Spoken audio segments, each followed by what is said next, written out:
Bonjour à tous, bienvenue dans Parlons placement numéro 40. On va s'intéresser aujourd'hui au Bitcoin. Et oui, c'est la fièvre sur ce nouvel actif. On va essayer de mieux comprendre comment ça se passe. Et puis on s'intéressera également aux arbitrages financiers que l'on doit réaliser après une année 2017 très riche en arbitrages fiscaux. Et on terminera, c'est bientôt l'époque de la fin de l'année et des vacances, par un petit détour du côté du secteur du loisir et du tourisme pour essayer de voir comment en profiter d'un point de vue placement. C'est Parlons Placement, on attaque tout de suite avec Jonathan Lévy.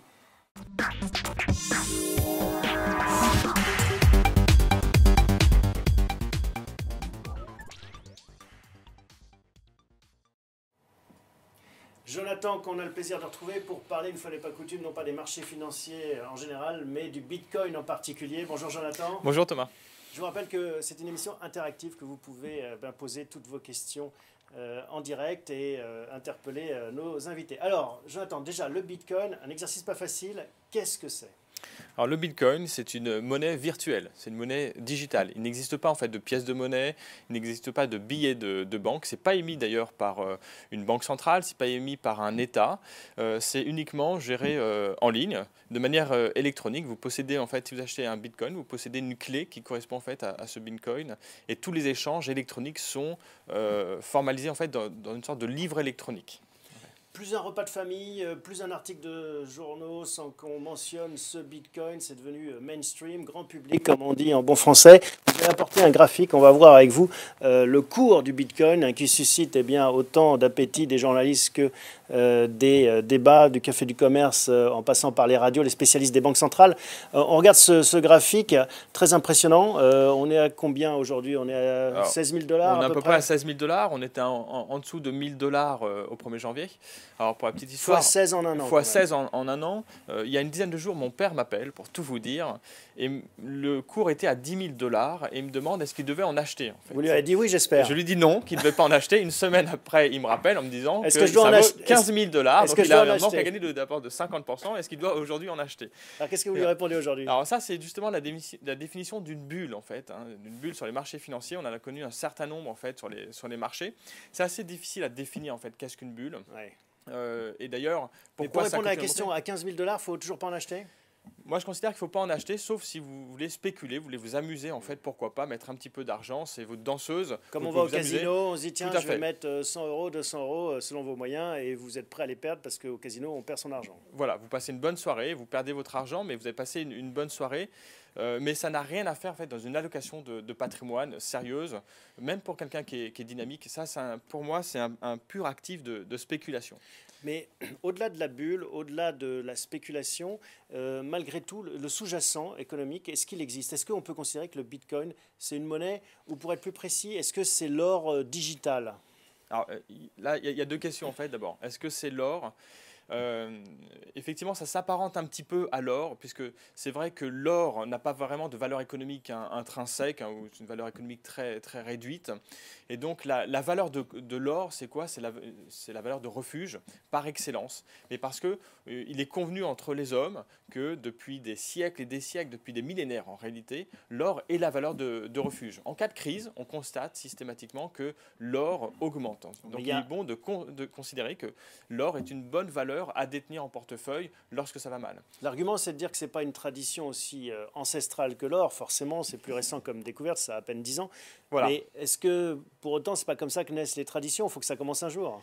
Tout à fait. Alors pourquoi pas, mais là, j'ai aucune visibilité, je ne peux pas vous répondre. On en saura un peu plus dans 150 ans, dans 500 ans. Est-ce que le Bitcoin remplacera l'or? C'est très difficile à dire. Pourtant, on a l'impression qu'il y a quand même aussi ce phénomène qui nourrit cette hausse du Bitcoin, c'est de se dire que finalement, en effet, on est dans un système monétaire très centralisé. Il y a les banques centrales, il y a les banques traditionnelles, et que cette possibilité de contourner ce système, d'être complètement sans noyau dur, a peut-être un intérêt dans un monde où finalement on se demande où va nous mener ces politiques monétaires. Alors c'est certainement ce qui attire un certain nombre d'investisseurs qui recherchent à s'affranchir de la réglementation et des banques centrales, des marchés financiers en général. Mais pour répondre à votre question, est-ce que c'est une monnaie? En fait, c'est quoi une monnaie? Ça a trois fonctions en fait, hein. C'est d'abord une réserve de valeur. Les banques centrales détiennent des réserves. Est-ce Donc là, c'est comme le l'or, en Bitcoin fait. est une réserve? Aujourd'hui, on ne peut pas dire que ce soit une réserve. C'est trop volatile. C'est beaucoup trop volatile et je pense que personne ne le détient comme une réserve. Les seules personnes qui achètent du Bitcoin, c'est pour le revendre rapidement parce qu'ils ont fait un gain substantiel en quelques jours. Donc c'est de la spéculation. Aujourd'hui, ce n'est pas une valeur de réserve. On ne saura que dans très longtemps si c'est le cas. Oui, mais c'est possible que ça le soit. Mais là, c'est de la pure spéculation. On ne peut pas le savoir aujourd'hui. Est-ce que c'est une unité de compte? Par exemple, l'euro, c'est une unité de compte pour détenir des dettes de l'État français, etc. Non, le Bitcoin n'est pas une unité de compte. Et puis, dernière fonction, est-ce que c'est ça sert pour les transactions? Oui, une monnaie d'échange. Une monnaie d'échange, voilà. Non, vous ne pouvez pas acheter. Il y a très peu d'enseignes qui acceptent le Bitcoin aujourd'hui. Peut-être que là encore, il y en a de plus en plus. Peut-être que demain, certains grands acteurs accepteront le Bitcoin et ça donnera un coup de boost, en fait. C'est peut-être la spéculation, elle est peut-être aussi à ce niveau-là. Ceux qui achètent le Bitcoin se disent ça va être utilisé demain dans les transactions et de plus en plus, et donc ça va prendre de la valeur.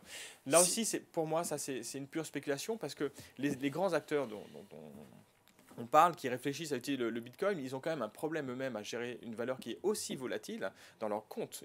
C'est des acteurs souvent qui sont cotés en bourse. C'est-à-dire que leur chiffre d'affaires va dépendre du Bitcoin. C'est très bien, en une semaine, ils peuvent gagner 50% sur le chiffre d'affaires, mais ils peuvent aussi en baisser 85%. Je vous rappelle qu'en novembre 2013, le Bitcoin a baissé de 85%. Ouais. Donc, ce qui monte aussi vite peut baisser tout aussi rapidement. Est-ce qu'une entreprise peut, comme ça, exposer son chiffre d'affaires et faire dépendre des centaines de milliers de salariés sur la valeur du Bitcoin? Donc, personne ne connaît réellement la valeur. Ça me paraît très, très peu probable. En tout cas, il y a eu des cracks, vous le rappelez, mais il y a aussi à chaque fois des rebonds. Et c'est ça qui attire, en se disant, bon, bah voilà, ça va marcher. Si sur le bon coin, on peut payer en Bitcoin, il vaut mieux vendre son canapé d'occasion en Bitcoin en se disant, tiens, peut-être qu'en plus, au lieu de le vendre 150 €, j'aurais gagné 300 € à la fin de l'année ou x16 si ça continue. Mais on est d'accord, c'est très spéculatif. Il faut avoir le cœur bien accroché. Et en tout cas, le message, c'est en tant que conseiller financier, hein, le rôle de bien prévoir, c'est pas ce que vous recommandez à votre père. Non, c'est pas ce que je recommande à mon père, ni au vôtre, ni à nos clients en fait.